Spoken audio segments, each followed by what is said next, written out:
श्री हरि। यह प्रवचन सेठ जी के द्वारा स्वर्गाश्रम वट वृक्ष प्रातःकाल 1 जून 1941 को दिया गया। प्रवचन संख्या 27। विषय अंतकाल के स्मरण का महत्व। यह भूमि तो बड़ी पवित्र है, सैकड़ों कोस में ऐसी जगह नहीं मिलेगी। घर जाकर भी इस भूमि को याद कर लें तो वैराग्य हो जाए। यह मायापुरी है, कनखल से लेकर लक्ष्मण झूले तक। इसमें मरने से फिर संसार में आना नहीं होता।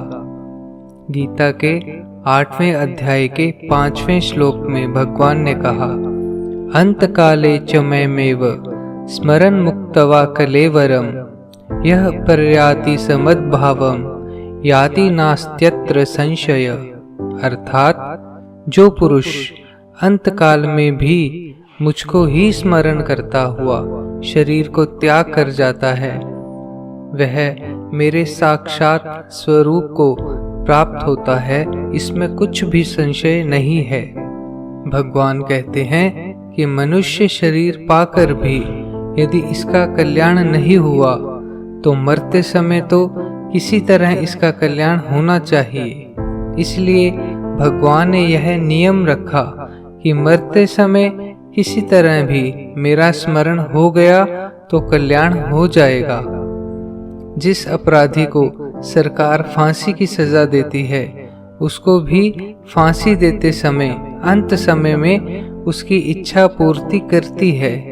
अतः भगवान ने भी जीवन की यात्रा समाप्ति के समय और विशेष कानून बना दिया कि मरते समय मेरा स्मरण कर ले तो वह मुझे प्राप्त हो जाता है, इसमें कोई शंका नहीं। भगवान ने यह कानून सिर्फ अपने लिए ही नहीं बनाया, वरम सबके लिए ही बनाया है। गीता के 8वें अध्याय के 6ठे श्लोक में आया है, यम यम वापि स्मरन् भावम त्यज्यन्ते कलेवरम तम तमैवैति कौन्तेय सदा तद्भाव भावित। अर्थात हे कुंती पुत्र अर्जुन, यह मनुष्य अंतकाल में जिस जिस भी भाव को स्मरण करता हुआ शरीर को त्यागता है, उसको ही प्राप्त होता है। क्योंकि वह सदा जिस भाव का चिंतन करता है, अंतकाल में भी प्राय उसी का स्मरण होता है। अंतकाल में जिस चेतन की स्मृति हुई, तब तो वह वैसा ही चेतन जीव हो जाएगा। पर यदि जड़ पदार्थ की स्मृति हुई तो मकान में रहने वाला चींटी, चूहा आदि बन जाता है। किंतु भगवान की स्मृति हो जाती है तो भगवान की प्राप्ति हो जाती है। इसी से भगवान गीता के 8वें अध्याय के 7वें श्लोक में कहते हैं, तस्मात् सर्वेषु कालेषु मामनुस्मरण युध्य च मयि अर्पित मनो बुद्धि मामे वैश्यसि संशयम। अर्थात हे अर्जुन, तो सब समय में निरंतर मेरा स्मरण कर और युद्ध भी कर।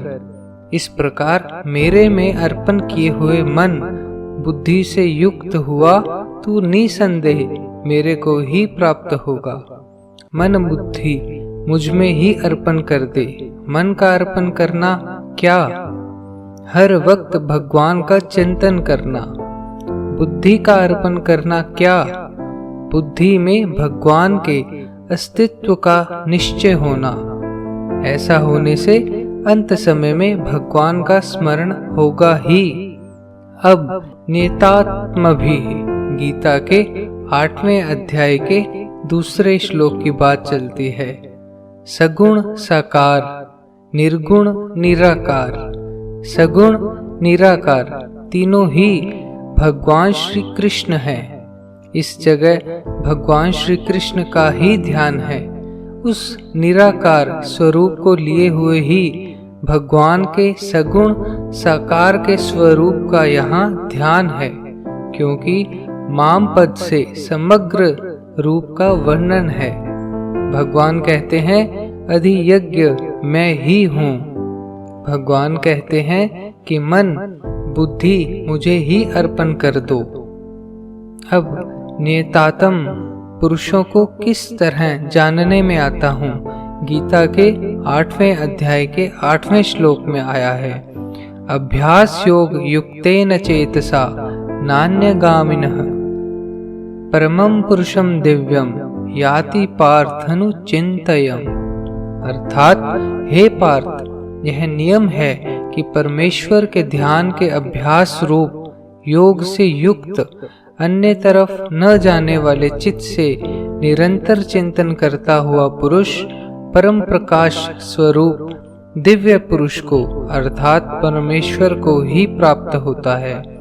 गीता के 8वें अध्याय के 13वें श्लोक में आया है, ओमित्येकाक्षरं ब्रह्म व्याहरन् मामनुस्मरन् यः पर्याति त्यजन् देहं स याति परमां गतिम्।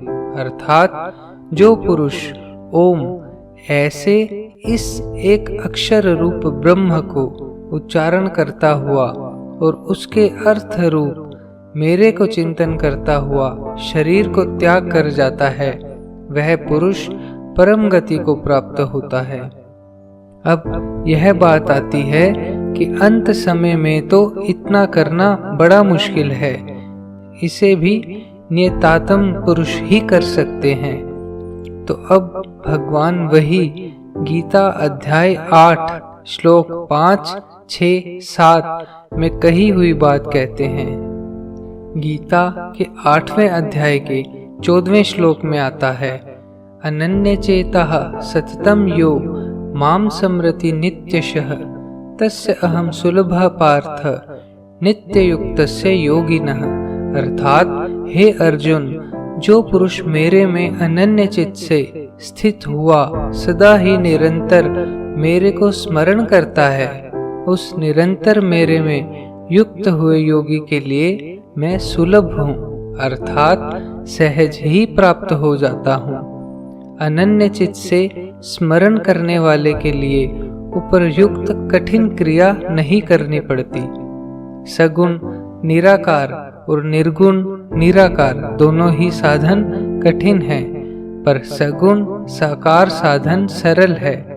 अर्जुन की तरह हम भी सोवें तो भगवान को साथ लेकर सोवें, खावें तो भगवान के साथ खावें।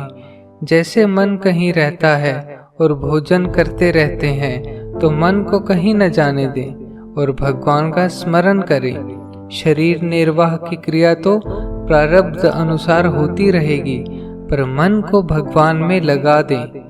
निर्गुण निराकार सगुण निराकार के तो कठिन साधन न बतलाकर सरल साधन रखा, जिससे सरल की तरफ सभी का मन चलता है।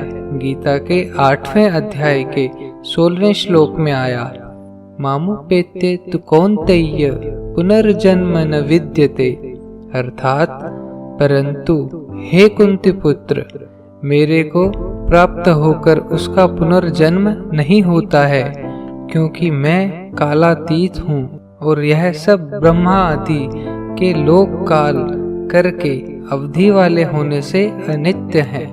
यहाँ भगवान की प्राप्ति ही परम सिद्धि है, परम गति है। अब भगवान अपनी प्राप्ति की विशेषता बतला रहे हैं। गीता के 8वें अध्याय के 16वें श्लोक में आया, आ ब्रह्म भुवनालोकः पुनरावर्तिनो अर्जुन। अर्थात हे अर्जुन, ब्रह्मलोक से लेकर सब लोग पुनरावर्ती स्वभाव वाले, अर्थात जिनको प्राप्त होकर पीछे संसार में आना पड़े, ऐसे हैं। औरों की तो बात ही क्या, ब्रह्मलोक तक के लोक में गए हुए लोग वापस आ जाते हैं, पर परमात्मा को प्राप्त हुए वापस नहीं आते। अब यह बताते हैं कि ब्रह्मलोक तक के वापस क्यों आते हैं, कि काल करके अवधि वाले हैं। गीता के 8वें अध्याय के 17वें श्लोक में आया, सहस्त्रयुग पर्यंतम अहर्यद ब्राह्मणो विदुः। कलयुग से दुगुना द्वापर है, तिगुना त्रेता है, 4 गुना सत्युग है, ऐसे 1000 बार चतुर्योगी होवें, इतनी ब्रह्मा की रात है, उतना ही दिन है। गीता के 8वें अध्याय के 18वें श्लोक में आया, अव्यक्ताद व्यक्तव्यः सर्वः प्रभवन्त्यय हरागमे। ब्रह्मा के दिन का आदि ही स्वर्ग का आदि है, ब्रह्मा के दिन का अंत ही सर्ग का अंत है।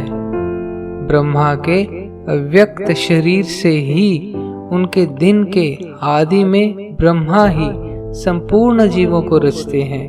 जैसे कुम्हार मिट्टी के बर्तन बनाता है, निमित्त और उपादान दोनों ही कारण ब्रह्मा है। ब्रह्मा का भी कारण परमात्मा है। ब्रह्मा की रात्रि के आरंभ में सब के सब उसी में विलीन हो जाते हैं। गीता के 8वें अध्याय के 19वें श्लोक में आया है, भूतग्रामः स एवायं भूत्वा भूत्वा प्रलीयते। उत्पन्न होवे और लीन होवे, उत्पन्न होवे और लीन होवे। इसलिए भूत्वा भूत्वा 2 शब्द दे दिए। बार बार ऐसा होता ही रहता है। जो मेरी प्राप्ति नहीं करता है वह इस चक्कर में चढ़ा ही रहता है। इससे ध्वनि निकलती है कि मेरी प्राप्ति की ही चेष्टा करो। यह प्रवचन पैड संख्या 116 से लिया गया है। नारायण नारायण नारायण श्रीमन्नारायण नारायण श्रीमन्नारायण नारायण श्रीमन्नारायण नारायण श्रीमन्नारायण नारायण श्रीमन्नारायण नारायण श्रीमन्नारायण नारायण श्रीमन्नारायण नारायण श्रीमन्नारायण नारायण नारायण नारायण